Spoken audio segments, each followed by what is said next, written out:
Hey, my party people, it's good to see you guys here. I never do this. I never go live, and I really should. I totally should go live on my YouTube, and I'm a slacker. And I promise from here on out, no more slacking, just quality content. And so I wanted to tell you guys a road story from back in the day, and the title of this is Almost Got Beat Down opening up for Wu-Tang Clan. All right, so if you have any questions or comments, feel free to drop it below. I'll try to answer it the best I can in real time. But otherwise, I'm going to go ahead and jump into this story. Shout out to everybody that's jumping in right there. Shout out to Johnny Doe. How are you, sir? Um, Back in 1985, back when I was just King J Mac, I was not KJ52 at the time. I was just starting out. And at the time, I had been, trying to break into doing some mainstream stuff. Again, just a solo artist. King J Mac, terrible rap name. But I had started doing stuff with my man Golden Child, who at the time was like barely not a child. He was about 15, 14. And I got this opportunity to open up for Wu-Tang Clan. And so the night kind of goes like this. Now, way before I even got that opportunity, what had actually happened is I had reached out to the promoter, and he's like, okay, yeah, man, no problem. I'm going to put you on the show. Here's what I need you to do. Give me your name, and I'll put it right onto the flyer right now. I said, my name is King J Mac. But when I get the flyer in a couple weeks, he wrote Kim J Mac. K-I-M. K-I-M, as in Kim. Not King, but Kim. So I'm going around trying to show everybody this flyer, like, yo, man, I'm going to open up for Wu-Tang. It's a big deal. And they're like, who? Who are you? I'm like, I'm Kim, apparently.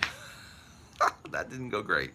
I should have been indicated this night was not going to go well. Second indicator should have been when I rolled up to the show. Come to find out, they didn't even have the sound system set up. It was 7 o'clock when the doors were supposed to open. They were still setting up the speakers. So it was absolute chaos. Backstage, it was chaos. People were just coming and going. No security, no nothing. At one point, the crowd got so frustrated, they started cussing out the promoter.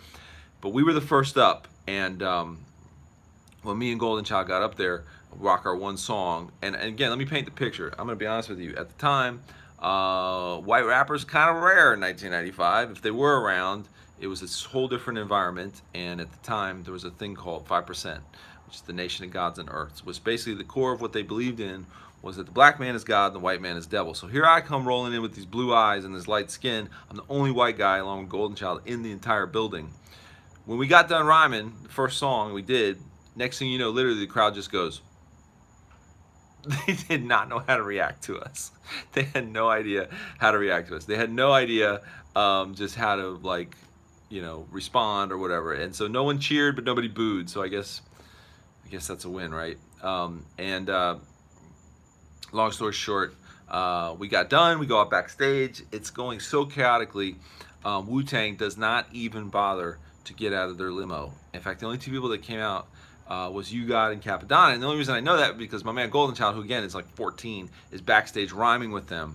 And I think they offered him a Heineken at one point. So I had to like really watch out for him because like I'm like kind of like his older brother at this point. I'm watching out for him for his parents. Sure enough, something breaks out backstage. It is called a cipher. If you don't know what a cipher is, essentially a cipher is where MCs would get together and they would rhyme, and they would essentially, everybody had to take an opportunity to rhyme. And so I came from that world where that's what you do, like you take the moments to rhyme and to do what you do.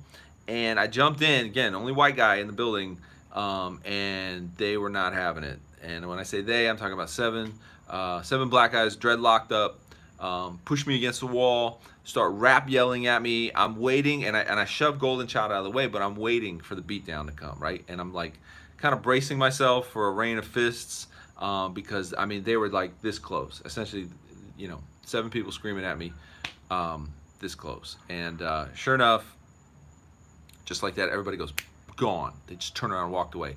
And I'll never forget what was said. One of the guys shouted at me. He said, yeah, we disrespected that devil. And I think that to me was actually what stung worse than anything else, was the fact that in their eyes, I was not a man, I was not a human, I was not a person, I was nothing more than a devil, right? And I remember thinking in that moment, like, well, maybe I should just like pack up and go home. I'm never going to be accepted. It's just, and I never forget, I resolved in that moment that in spite of how bad that had gone, that you weren't going to run me off, right? You were not going to get rid of me.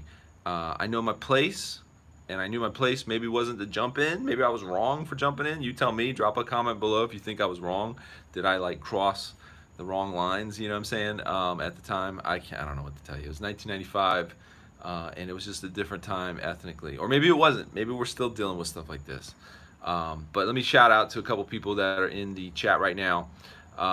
Will Jenkins, I remember listening to you back in the late 90s. Nice. Johnny Doe says, how was the hurricane? Gone. Nothing. Absolutely, we got nothing.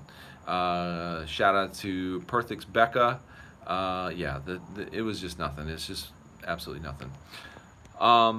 But there's two things that I got out of it. One was that I resolved in that moment to not let somebody dictate what I was going to be or be doing compared to what I felt God was having me to do.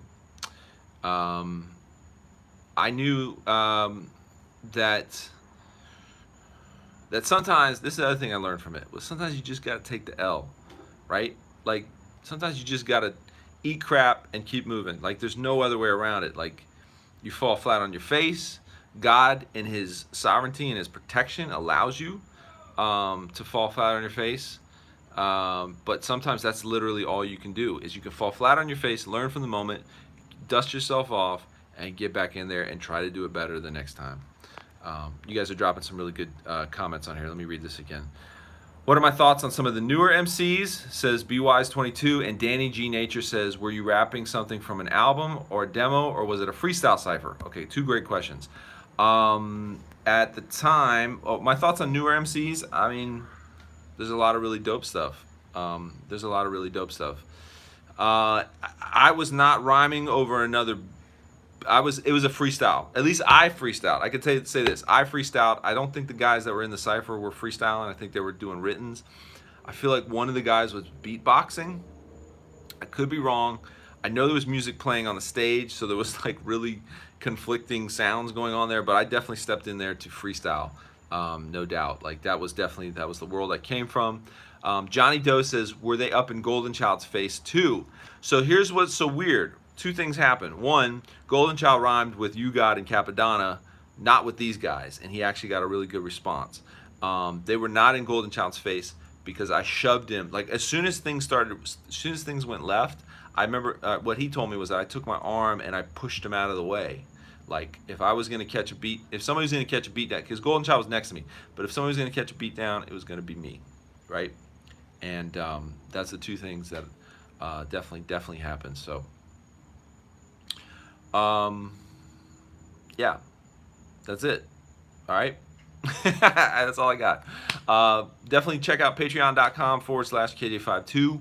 That's my Patreon page. You can subscribe, become a member, get some really great stuff on there. And if you ever want to get more of these stories, head to kj52.com/store. That is my web store where I have my two books up there, What Happened Was and Victory Lap. They're all like a compilation of stories and stuff like that. So I'm going to answer two more questions and I'm going to jump off here. Have I heard of Tyson James? What are my thoughts on his music? What MC has impressed you the most and why? Great questions. What MC has impressed me the most and why?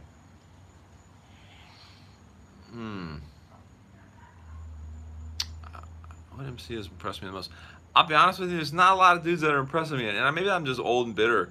The stuff that's been impressing me more is stuff that's like hip-hop vibed, but a little left to center. Stuff that's really impressed me over the last couple of years is guys like John Bellion. I think he's freaking amazing. But as far as MCs go, now in the Christian market, there's a lot of dope guys that I love, guys that are my peers, guys that I play for my kids. I think Andy Mineo is super talented. Social Club, of course, that's the homies. Still a big fan of Theory Has It. But yeah. Anyway, Greens Monk says, is there a musical genre you can't stand?